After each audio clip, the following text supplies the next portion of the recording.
We're on board the trolley. Our trip, our third segment of our excursion here at East Broadtop, and we'll take a trolley trip down the track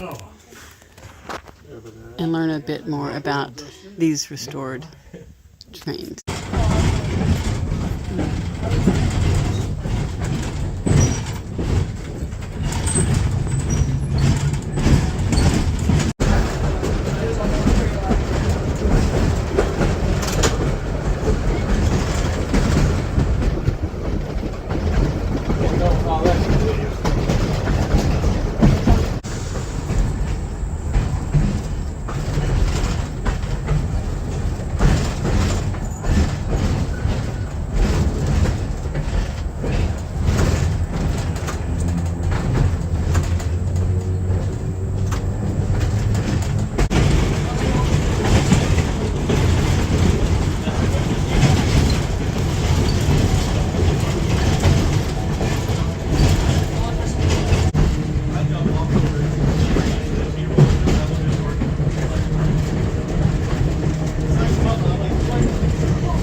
We've come to the end of our short trip,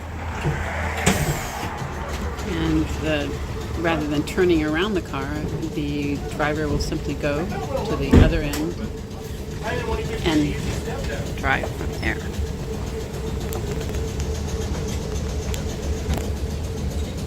Alright everybody, this is the end of the line here. They're out changing. The car that you're riding on today is York 163. It was built in 1924 by J.G. Brill. York had ordered 5 of these cars. Brill started construction on them. And if you notice when you get on the car, the bottom of it kind of curves in. And so they're a curved side design. The problem with that being Cincinnati Car Company had a patent on the design. So they got wind that Brill was starting to manufacture them and they threatened a lawsuit. They allowed Brill to finish the 5 for York, but they weren't allowed to build anymore. So while there are lots of curbside cars out there, there were only ever 5 made by Brill. They all went to York. This is the only one that survives.